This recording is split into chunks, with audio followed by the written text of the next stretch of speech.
लोकसभा चुनाव में मध्य प्रदेश में क्लीन स्वीप मार चुकी बीजेपी की नजरें अब अमरवाड़ा विधानसभा के उपचुनाव पर टिक गई है। लेकिन कांग्रेस भी मैदान में पूरे दमखम के साथ उतरी है और लोकसभा की हार का बदला लेने के मूड में है।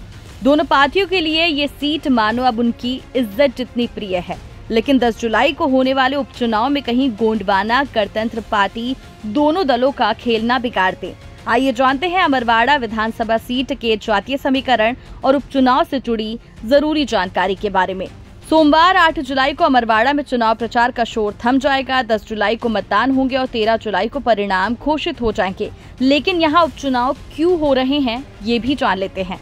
दरअसल लोकसभा चुनाव से पहले इसी सीट से तत्कालीन कांग्रेस विधायक कमलेश प्रताप शाह ने 29 मार्च को बीजेपी का दामन थाम लिया और अपनी विधायकी से इस्तीफा दे दिया। विधानसभा अध्यक्ष ने इस्तीफा स्वीकार करते ही अमरवाड़ा सीट को खाली घोषित कर दिया और इसी वजह से अब यहाँ उपचुनाव हो रहा है। फिलहाल कांग्रेस से भाजपा में आए कमलेश प्रताप शाह को ही बीजेपी ने उपचुनाव के लिए अपना प्रत्याशी बनाया है, तो कांग्रेस से इस बार धीरन शाह इनवाती मैदान में हैं। कांग्रेस ने खास रणनीति के तहत आंचल कुंड धाम के धीरेन शाह के प्रचार के लिए पूरी पार्टी के साथ पूर्व सांसद नकुलनाथ और कमलनाथ ने मोर्चा संभाला, तो वहीं बीजेपी उम्मीदवार कमलेश शाह के लिए मुख्यमंत्री डॉक्टर मोहन यादव समेत पूरी पार्टी ने जोर लगा दिया।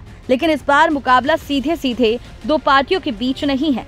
आदिवासी बहुल सीट पर गोंडवाना गणतंत्र पार्टी दोनों दलों के वोटरों में सेंध लगाने में जुटी है। फिलहाल पार्टी के उम्मीदवार देवरावेन भलावी पर सबकी नजरें टिकी हैं, क्योंकि उनका अपना वोट बैंक तो है ही, साथ ही आदिवासी सीट पर गोंगपा का भी खास प्रभाव है। वहीं गौर करने वाली बात है कि सीट पर आदिवासी वर्ग हार जीत का फैसला भी तय करता है। अमरवाड़ा विधानसभा सीट पर आदिवासी वोट बैंक का गहरा प्रभाव है। 2,34,000 से ज्यादा वोटरों वाली सीट पर करीब 58% वोटर अनुसूचित जनजाति के हैं। पुरुष वोटर 1,18,000 से ज्यादा हैं, तो महिला वोटर 1,16,000 से ज्यादा। आंकड़ों के मुताबिक देखें तो 1,40,000 एसटी वोटर हैं। इसके बाद एससी वोटर हैं, जिनकी संख्या 21,168 है। यहाँ 6,308 मुस्लिम मतदाता भी हैं। ग्रामीण और शहरी वोटरों का अनुपात देखें तो कुल वोटरों का करीब 93% ग्रामीण क्षेत्रों के हैं। यानी इस विधानसभा सीट पर जीत के फैसले में ग्रामीण आबादी की मुख्य भूमिका रहती है। विधानसभा चुनाव में बीजेपी भले ही 164 सीटें जीतकर सत्ताधारी पार्टी बन गई है, लेकिन कांग्रेस के गढ़ कहे जाने वाले छिंदवाड़ा जिले की सभी 7 सीटों पर उसे हार का मुंह देखना पड़ा था। इनमें से एक अमरवाड़ा विधानसभा सीट भी थी। इस सीट पर 72 साल में 14 बार चुनाव हुए, जिसमें 1990 और 2008 में बीजेपी जीती। 1968 में भारतीय जनसंघ पार्टी ने एक बार चुनाव जीता।